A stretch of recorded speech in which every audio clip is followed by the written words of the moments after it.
بسم اللہ الرحمن الرحیم۔ کہانی کا اگلا حصہ جو دوسرا چیپٹر ہے عجیب لڑکا، وہ ہم آپ کی خدمت میں پیش کر رہے ہیں۔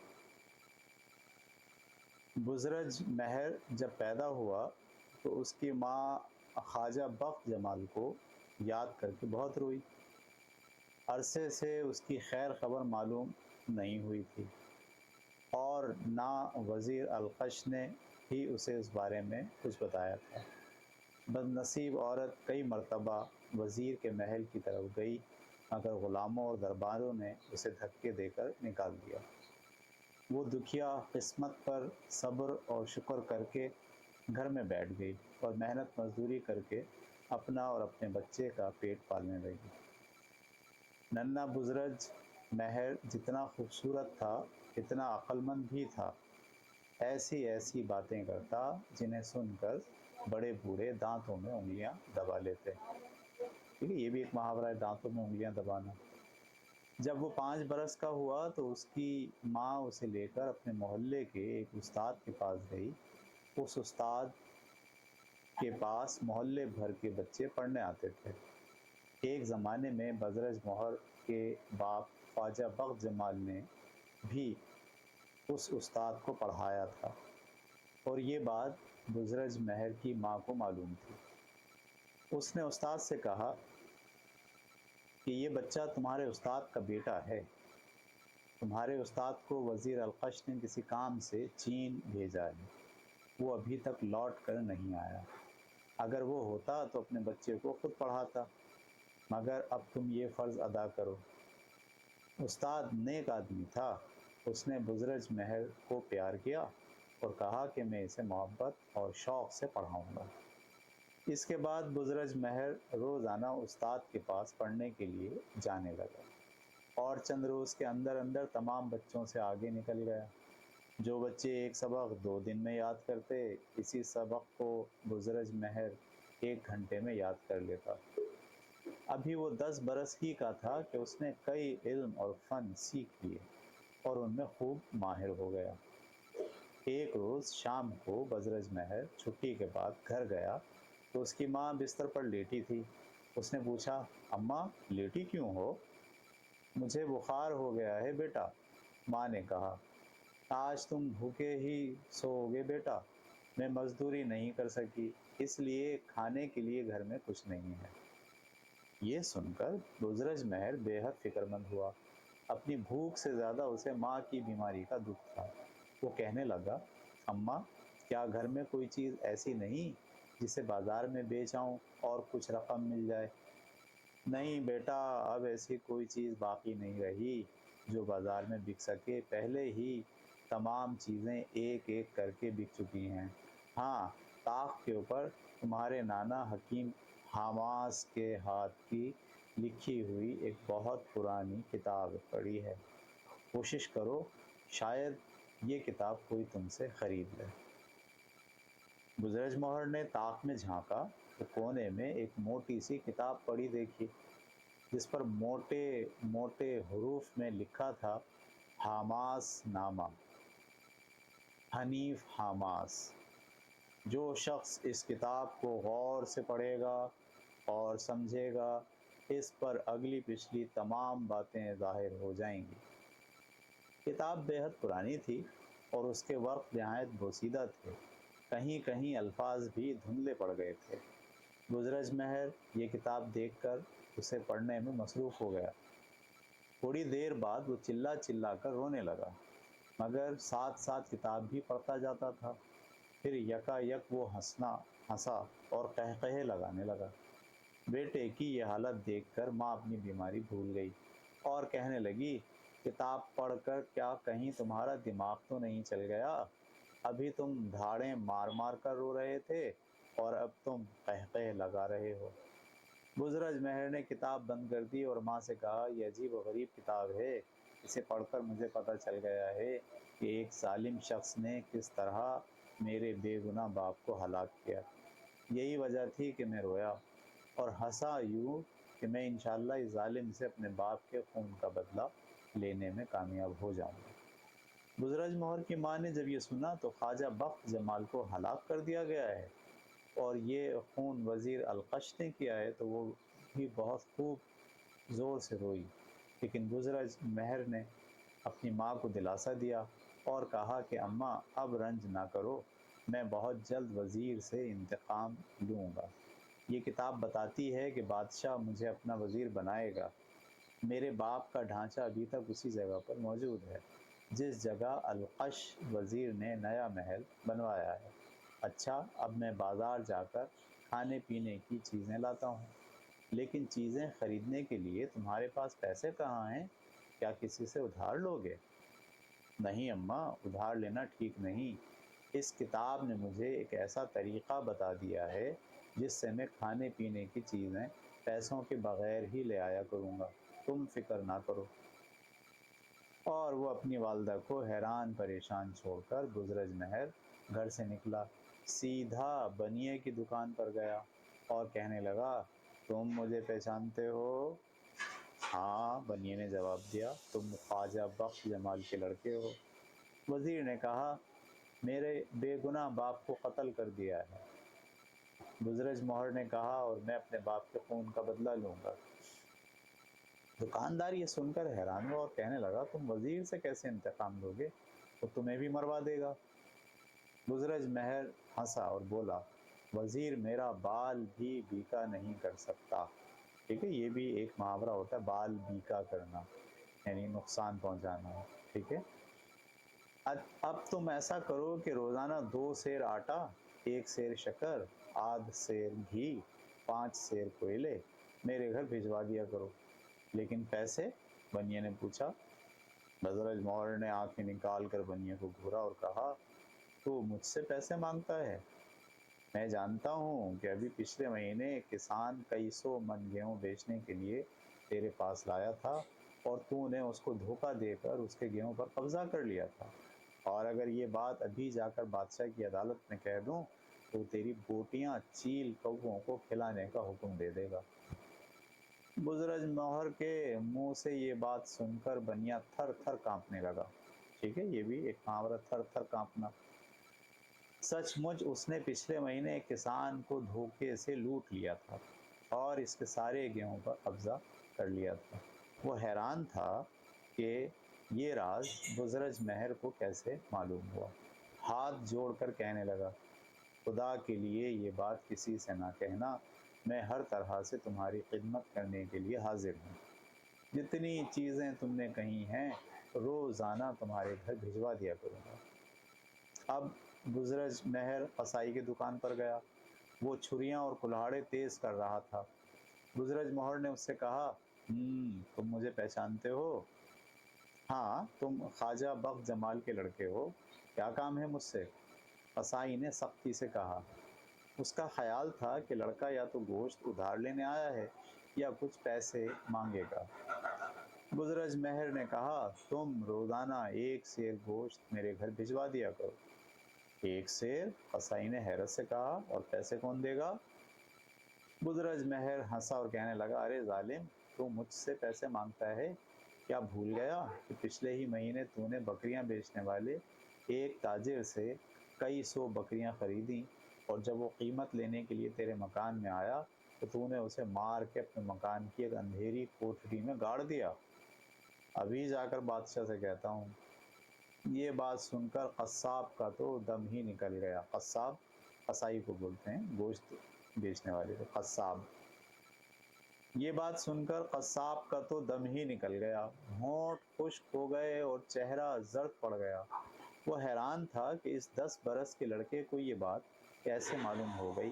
اس نے جلدی سے کہا، بیٹا مجھے معاف کر دو، میں 1 سیر کے بجائے 2 سیر گوشت تمہارے گھر بھجوا دیا کروں گا، لیکن تاجر کو مار ڈالنے کا قصہ کسی سے نہ کہنا۔ یہاں سے بزرج مہر ایک یہودی صراف کے پاس پہنچا۔ صراف کسے کہتے ہیں؟ جو سونے کا کام کرتا ہے، سونے کی چیزیں بنا کے بیچتا ہے، اسے کہتے ہیں صراف۔ یہاں سے بزرج مہر ایک یہودی صراف کے پاس پہنچا جس کے بارے میں سارے محلے میں مشہور تھا کہ بے حد کنجوس اور بد دماغ آدمی ہے، اور اس نے بے انتہا دولت جمع کر رکھی ہے۔ وہ لوگوں کو سود پر قرضہ دیتا اور 10 روپے کی جگہ 20 روپے وصول کرتا تھا۔ بزرج مہر کو دیکھتے ہی وہ کہنے لگا، آؤ خواجہ بخت جمال کے بیٹے، کیا گھر کی کوئی چیز بیچنے کے لیے لائے ہو یا کچھ رقم ادھار چاہیے؟ لیکن یہ سوچ لو میں دگنا سود وصول کرتا ہوں۔ بزرج مہر نے قہقہ لگایا اور بولا، سن او لالچی بڈھے، میں نے کوئی قیمتی چیز بیچنے میں نہیں آیا ہوں اور نہ سود پر یہ روپیہ لینے۔ اگر تم جان کی سلامتی چاہتے ہو تو روزانہ 100 روپے کی تھیلی ہمارے گھر بھجوا دیا کرو۔ یہودی یہ بات سن کر غصے سے لال پیلا ہو گیا اور اپنے ملازموں کو حکم دیا کہ اس بدتمیز لڑکے کو مار پیٹ کر یہاں سے باہر نکال دو۔ ملازم بزرج مہر کی طرف بڑھ ہی رہے تھے کہ بزرج مہر نے صراف کے کان میں کہا، کیوں تیری شامت آئی ہے؟ ابھی بادشاہ کی عدالت میں جا کر کہتا ہوں تو نے پچھلے مہینے 2 مالدار بیوہ عورتوں کا زیور دھوکے سے چھین لیا تھا۔ یہ سن کر یہودی صراف غش کھا کر گرا اور اس کے ملازم بزرج مہر کو چھوڑ کر اپنے چند لمحے بعد اپنے آقا کو ہوش میں لانے کی تدبیر کرنے لگے۔ چند لمحے بعد وہ ہوش میں آیا تو برسوں کا بیمار نظر آتا تھا۔ اس نے بزرج مہر کو ایک طرف بلا کر بڑی عاجزی سے کہا، یہ بات بادشاہ سے ہرگز نہ کہنا، میں روزانہ 100 روپے کی تھیلی تمہارے گھر بھجوا دیا کروں گا۔ اگر کسی دن ناغہ کیا تو تمہاری خیر نہیں، بزرج مہر نے کہا اور اچھلتا کودتا اپنا گھر چلا گیا۔ تھوڑی دیر بعد بنیے کی دکان سے اس کا نوکر گیہوں کا آٹا، شکر، گھی اور کوئلے لے کر آیا۔ پھر قصائی کا نوکر گوشت دے گیا۔ اس کے بعد صراف خود آیا اور 100 روپے کی تھیلی دے کر خاموشی سے چلا گیا۔ پہلے زمانے میں سکے ہوتے تھے، تھیلی میں لاتے تھے۔ بزرج مہر کی ماں یہ سامان دیکھ کر حیران ہو گئی، کہنے لگی، بیٹا یہ کیا معمہ ہے؟ معمہ کا مطلب کیا ہوتا ہے؟ یہ کیا راز ہے؟ معمہ کا مطلب راز۔ تم نے یہ سامان کتنے روپے کا خریدا اور رقم کہاں سے آئی؟ اماں یہ بات نہ پوچھو، بزرج مہر نے ہنس کر کہا، یہ سب میرے نانا حکیم حماس کی اسی پرانی کتاب کا کرشمہ ہے۔ 2 سال گزر گئے۔ اس عرصے میں بزرج مہر کھانے پینے کی فکر سے آزاد ہو کر اپنے نانا حکیم کی حماس کی لکھی ہوئی کتاب پڑھنے اور سمجھنے میں لگا رہا۔ جوں وہ کتاب کو پڑھتا گیا، سینکڑوں اور ہزاروں باتیں اسے معلوم ہوتی چلی گئیں۔ یہاں تک کہ غیب کے علم میں وہ ایسا کامل ہوا کہ راہ چلتے آدمیوں کے دل کی بات بوجھ لیتا، اور کبھی ایسا نہ ہوا کہ اس کی زبان سے نکلی ہوئی کوئی بات غلط ثابت ہوئی ہو۔ لوگ کہتے تھے کہ یہ لڑکا اپنے باپ خواجہ بخت جمال سے بھی زیادہ ذہین اور باکمال ہے۔ ایک روز بزرج مہر کی ماں نے کہا، بیٹا میرا جی میتھی کا ساگ کھانے کو چاہتا ہے، لیکن شہر میں میتھی کا ساگ نہیں ملتا۔ میں نے سنا ہے کہ وزیر القش کے باغ بیداد میں، یاد ہے نا آپ کو، اس نے جو باغ بنایا تھا اس کا نام کیا رکھا تھا؟ باغ بیداد میں میتھی کا ساگ موجود ہے، کسی کو بھیج کر وہاں سے منگواؤ۔ وزیر القش کا نام سن کر بزرج مہر کے تن بدن میں آگ لگ گئی۔ ٹھیک ہے، یہ بھی محاورہ ہے، غصہ آ جاتا ہے جب ہم کہتے ہیں تن بدن میں آگ لگ گئی۔ حکیم حماس کی کتاب نے اسے اپنے بے گناہ باپ کے خون کا بدلہ لینے سے غافل کر دیا تھا۔ اب ماں نے وزیر کا نام لیا تو اس نے کتاب ایک طرف رکھ دی اور اٹھ کر کھڑا ہو گیا، کہنے لگا، بہت اچھا ماں، میتھی کا ساگ لینے میں خود باغ بیداد جاتا ہوں۔ جب بزرج مہر باغ کے پاس پہنچا تو اس کا دروازہ بند تھا۔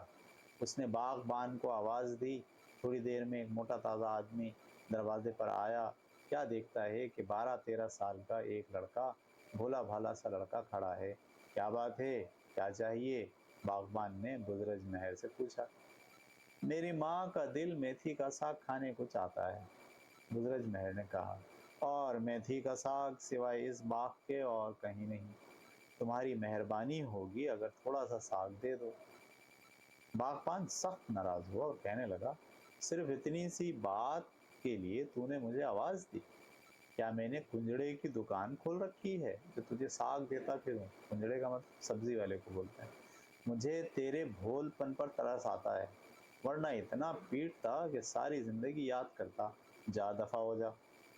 یہ کہہ کر وہ دروازہ بند کرنے کے لیے آگے بڑھا اور قفل کو ہاتھ لگانا ہی چاہتا تھا، قفل کا مطلب تالے کو، کہ بزرج مہر نے چلا کر کہا، خبردار، قفل بند نہ کرنا، کل تو نے جو سانپ مارا تھا اس کی مادہ تجھے ڈسنے کے لیے اس قفل کے سوراخ میں چھپی بیٹھی ہے۔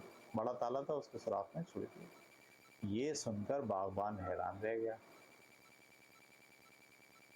اس نے جھک کر قفل کے سوراخ میں جھانکا تو سچ مچ سیاہ رنگ کے ایک باریک سے دھاگے کی طرح کا ایک سانپ اس میں چھپا ہوا تھا۔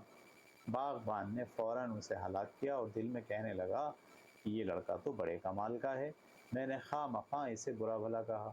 وہ بزرج مہر سے پوچھنے لگا، تمہیں کس طرح پتہ چلا کہ میں نے کل ایک سانپ مارا تھا اور آج اس کی مادہ میرے ڈسنے کو اس قفل کے اندر چھپی بیٹھی ہے؟ تمہیں ان باتوں سے کیا؟ بزرج مہر نے کہا، میتھی کا ساگ دینا ہے تو دے دو ورنہ میں جاتا ہوں۔ باغبان عاجزی سے بولا، آؤ میرے ساتھ باغ میں چلو، میں تمہیں بہت سا ساگ دوں گا، لیکن کسی سے ذکر مت کرنا کہ یہ ساگ میں نے تمہیں دیا ہے۔ وزیر القش نے سن لیا تو میری گردن اڑا دے گا۔ بزرج مہر ہنسا اور کہنے لگا، تم القش کی فکر مت کرو، اس کی زندگی کے دن بھی تھوڑے ہی رہ گئے ہیں۔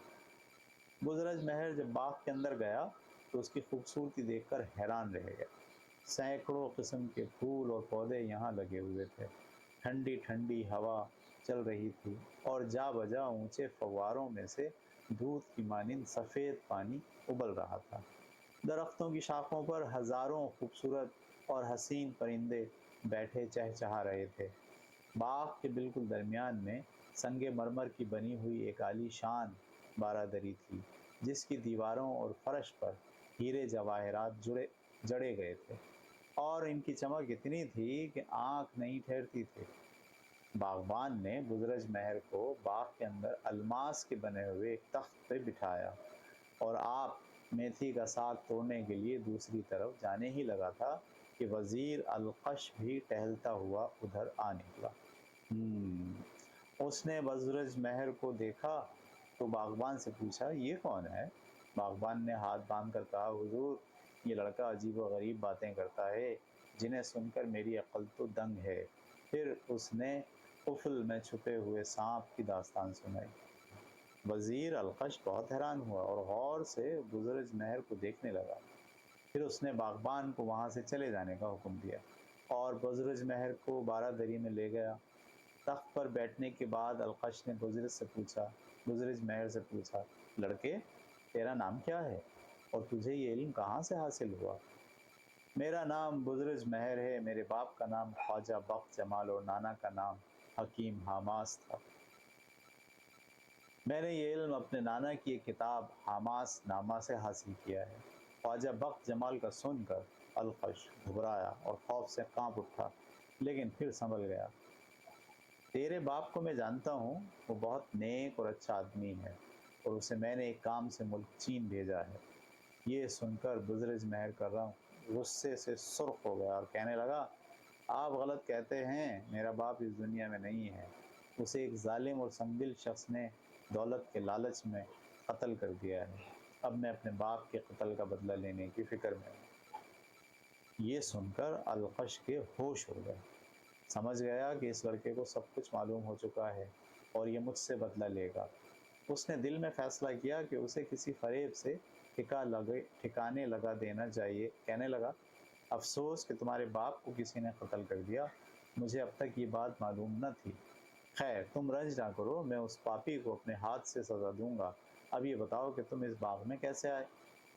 میری ماں نے مجھے میتھی کا تھوڑا سا ساگ لینے بھیجا تھا اور سوائے اس باغ کے شہر میں اور کہیں نہیں ملتا۔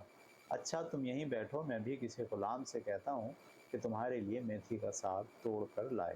یہ کہہ کر القش ایک طرف چلا گیا اور اپنے خاص غلام کو تنہائی میں بلا کر کہنے لگا، ایک لڑکا بارادری میں بیٹھا ہے، اسے تہ خانے میں لے جا کر بند کر دو، تو وہاں بھوکا پیاسا مر جائے گا، اور تم نے یہ کام کر دیا تو میں تمہاری دلی آرزو پوری کر دوں گا۔ وعدہ کرتا ہوں۔ غلام نے سینے پر دونوں ہاتھ رکھ کر سر جھکایا اور بارہ دری کی طرف چل دیا۔ ایک ہاتھ سے اس نے جاتے ہی بزرج مہر کو پکڑ لیا، ایک ہاتھ سے اس کا گلا دبایا، دوسرے ہاتھ سے اس کا منہ بند کیا اور کاندھے پہ ڈال کر ایک تہ خانے میں لے گیا۔ وہ بزرج مہر کو فرش پر پٹک کر باہر سے دروازہ بند کرنے ہی لگا تھا کہ بزرج مہر نے زور کا قہقہہ لگایا اور کہا، اے حبشی غلام، یہ کیا کرتا ہے؟ القش تیرے دل کی آرزو کبھی پوری نہ کرے گا۔ اس نے تجھ سے جھوٹا وعدہ کیا ہے۔ یاد رکھ، اگر تو نے مجھے مارا تو القش تجھے بھی زندہ نہ چھوڑے گا۔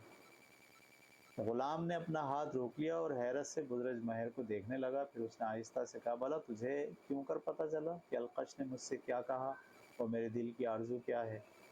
بزرج مہر نے کہا، اے حبشی غلام، میں سب کچھ جانتا ہوں۔ القش مجھے اس لیے مارنا چاہتا ہے کہ وہ میرے باپ کا قاتل ہے اور اسے ڈر ہے کہ کہیں میں اپنے باپ کا بدلہ نہ لوں۔ خیر، ان باتوں کو چھوڑ، میں بتاتا ہوں کہ تیرے دل کی آرزو کیا ہے۔ کیا تو القش کی لڑکی سے شادی کرنا نہیں چاہتا؟ حبشی غلام نے یہ سنتے ہی بزرج مہر کے قدموں میں اپنا سر رکھ دیا اور بولا، ہاں، یہی ہے آرزو میری۔ میں تیری شادی القش کی بیٹی سے کرا سکتا ہوں اور وہ وقت جلد ہی آنے والا ہے جبکہ القش کو میری ضرورت پڑے گی، لیکن تو اس وقت تک میرا پتہ اسے نہ بتانا جب تک وہ تیرے منہ پر 3 تماچے نہ مارے۔ لیکن القش نے مجھے حکم دیا ہے کہ میں تمہیں اس تہ خانے میں بند کر دوں۔ غلام نے کہا، تو اس سے کہہ دینا کہ میں نے اسے بند کر دیا ہے اور وہ وہاں بھوک پیاس سے تڑپ تڑپ کر مر جائے گا۔ بزرج مہر نے کہا۔ حبشی غلام نے بزرج مہر کو چھوڑ دیا۔ بزرج مہر نے اس سے میتھی کا ساگ لیا اور اپنے گھر چلا گیا۔ اس کے بعد غلام القش کے پاس گیا اور اس سے کہا کہ میں اس لڑکے کو اندھیرے تہ خانے میں بند کر آیا ہوں۔ القش بے حد خوش ہوا اور دل میں کہنے لگا کہ خواجہ بخت جمال کا لڑکا تو اپنے باپ سے بھی زیادہ با کمال اور ہوشیار نکلا۔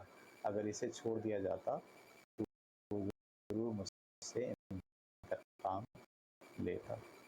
ٹھیک ہے جی، ہو گیا جس میں ہم نے بزرج مہر کے بارے میں پڑھا۔ اگلا چیپٹر شروع ہوگا ہمارا بادشاہ نے خواب دیکھا۔ بادشاہ کو خواب دیکھے گا اور اس خواب کی تعبیر یہ لڑکا جو ہے وہ پیش کرے گا۔ تو کل تک کے لیے اجازت دیجیے۔ اللہ حافظ۔